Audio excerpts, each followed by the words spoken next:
I buy smelly little houses, um, preferably houses that have had heavy smokers, um, people that were maybe not the cleanest, houses that have had too many cats.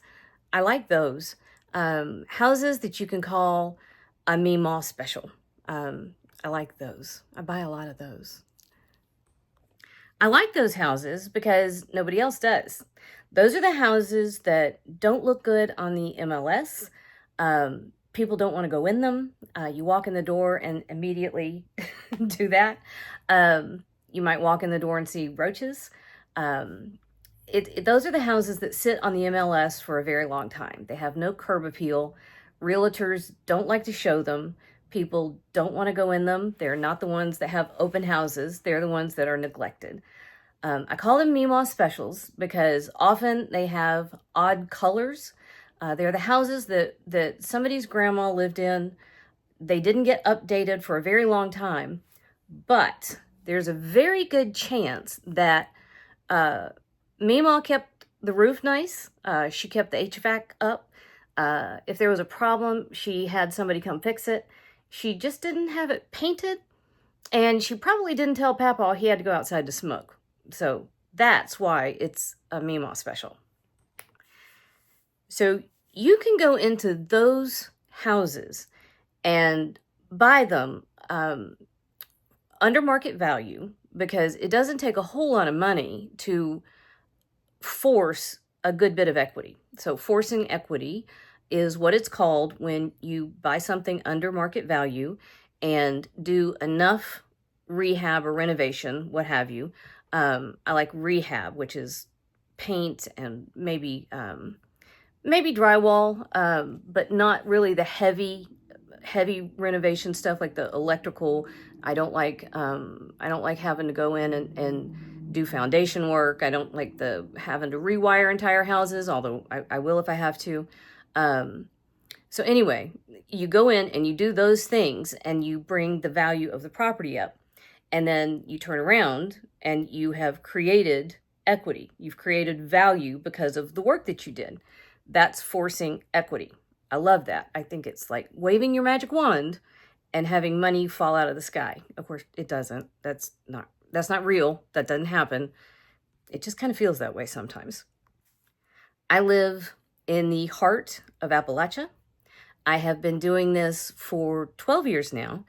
And I have done it starting after the age of 40, starting after the age of 44, while raising a rather large family as a single mom on my own. So if I could do it, then anybody can do it because I did not have any money. I was very broke when I started doing it.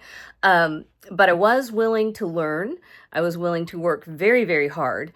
And I was very willing to be disciplined. And those are the number 1, 2, and 3 things that you have to be willing to do. Okay, so 1, 2, and 3, you're going to work hard and be disciplined.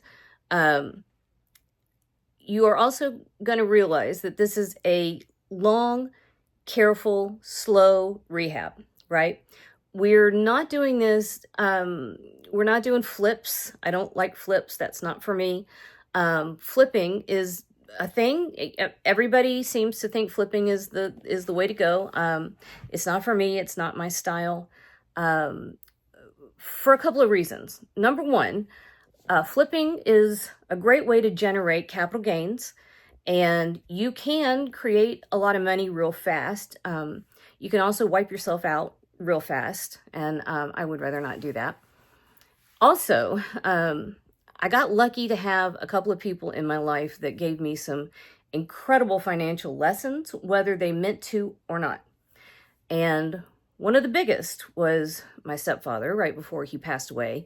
He told me that one of the biggest regrets he made or that he had rather, was selling the family business because he said he had sold the income. And I really took that to heart. What he meant was that once he had made the sale of the family business, there was no way to continue generating income. And I kind of feel that way about real estate. once the properties are gone, there's no way to generate any more income from that particular property. And if you look at any one piece of property over the course of its lifetime, I look around my neighborhood or my town, and I have properties that have been around since the 1940s, 50s, 60s in this immediate neighborhood. And not a single one of these houses has dropped in value if you look at the lifetime of that property, right? And all of the properties I have over the course of my ownership have generated a positive cash flow. Not at first, it may not do it at first, but over the course of ownership, yes. So that's one thing. So I don't flip. I also don't chase appreciation. Appreciation is the icing on the cake. I am a cash flow buyer, and I know that that's kind of going against the grain. I don't mind going against the grain. So if you're after the big sexy flips, then I may not be for you. So we can part as friends, but that's not what I do. And I know it's a bit contrarian. I also do slow, careful rehabs.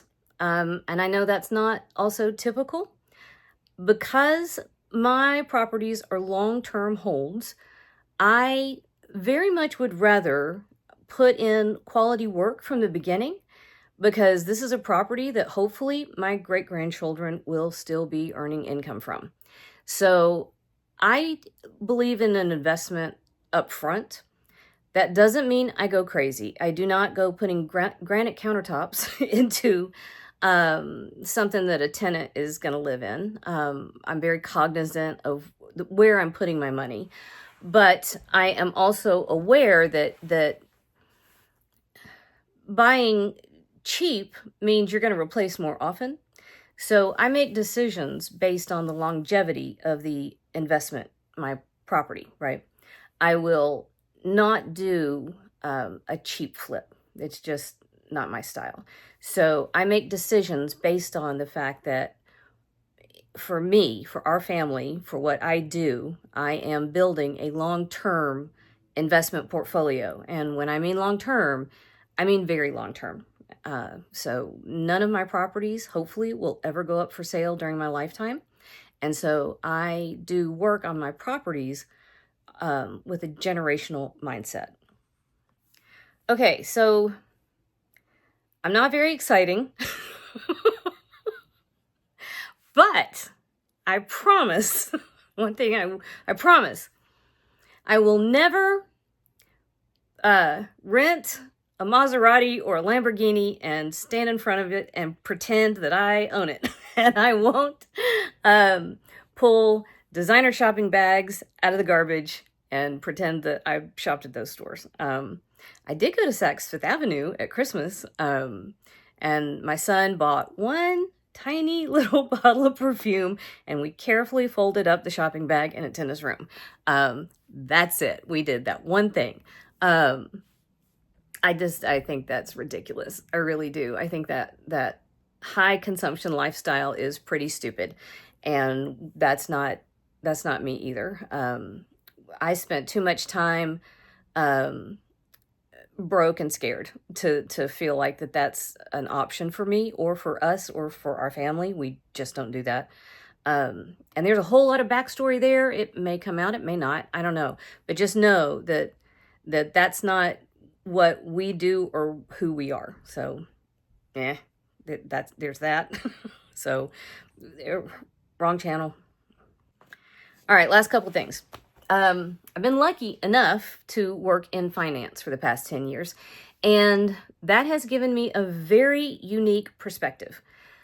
I have seen inside the financial behavior of thousands of people, and we're talking from the poorest of the poor to incredibly wealthy and everybody in between. And I've seen blue collar, I've seen factory workers, I've seen very wealthy, highly educated. I have seen people that have built their own businesses. I have seen founders of multi-million-dollar companies. I have seen inventors. I have seen teachers that became incredibly wealthy. I have seen blue collar workers that built businesses that you would not believe the cash flow. I have seen people that have made incredibly monumentally stupid decisions with astronomical income and live paycheck to paycheck. So that kind of has really informed my decisions on a lot of things, on how I've built my own credit, how I've built my children's credit, that's why my 16-year-old has a 780 credit score. I mean, that was not accidental, by the way, but it informs how I have invested, how my children invest, how we've built our family business, how we have gone after education. It really has changed things for us in a lot of pretty astounding ways. And I hope I can share some of that with you. All right, last thing. This is the last of the first. Is that people have asked me a lot, and this happens almost every day at work. I meet a client and they're like, I need to know what you do. People want me to teach what I do. And it's not something that I can just hand you like, oh, here's a handout and this is how I do things. There's a lot to it. You have to study. It is work. It's a job. But you can learn it. I know there's a lot of people running around saying you can't buy a house now. That right there is BS. Yes, you can. My very young adult children are doing it right now. Without having astronomical incomes. I hear what's on the news. Oh, you have to make this much money to afford a house. And we look at each other and think, that's not true. You can't buy any house you want at any time in any place. But you move one of those variables, you absolutely can buy a house. I'll show you how to do it. So that part's ridiculous. And that's just stupid. I don't know why that is the national conversation. If you want to buy a house, I'll show you how to buy a house. You have to listen. You have to actually do what it takes to buy a house. But I'll show you how. I'll show you how to buy 3 houses. And finally, I am about to close, hopefully next Monday, on property number 11. This one ticks all the boxes. I hope I close on it. It's really cute. It's going to be a great little addition to the portfolio for multiple reasons.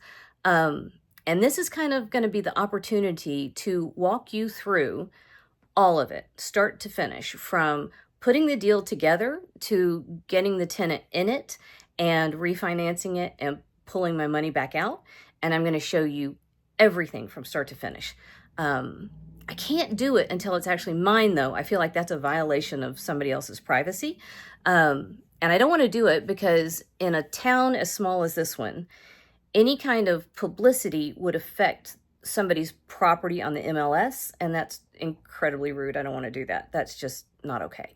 So until the property belongs to me, I'm not going to put anything out about the property in public until after it's mine. Then I will. That's fine. I'll show everything about it. So I've got this opportunity coming up to kind of walk through the property from start to finish, from what it looked like to begin negotiating the property, which has been on the market for 6 months, by the way, and was a tax sale and needs a full gut and rehab.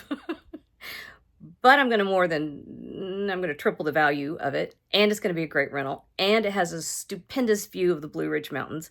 All the things, start to finish. Here's my opportunity to show you exactly what I do in real life with documents. That's kind of fun.